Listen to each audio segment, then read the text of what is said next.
दलीय सभार मंच उपरे वरिष्ठ बीजेडी नेता डाक्तर दामोदर राउत कुजंगरे आयोजित बीजेडी कर्मी समावेश देखा मिलता दाम राउत को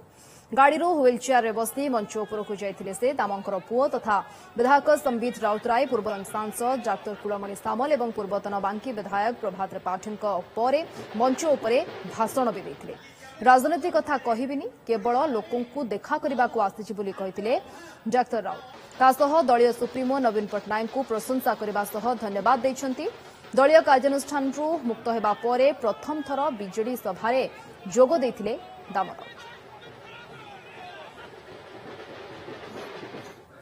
कथा आरंभ करने पूर्व कही कुजंगे राजनैतिक सभा करने को आसनी दीर्घ 50 वर्षर संपर्क ताकू नहीं बर्तमान असुस्थ अवस्था अच्छी एवं से लोक लोक थे देखी से मत देखिए से आत्मसंतुष्टि आसली 6 वर्ष काल मत दल निलंबन कलापर हठात नवीन पट्टनायक उठे से मुझे धन्यवाद दूँ ये धन्यवाद दूसरी मोर हजि जा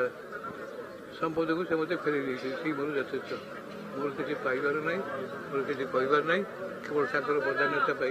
धन्यवाद दूँ।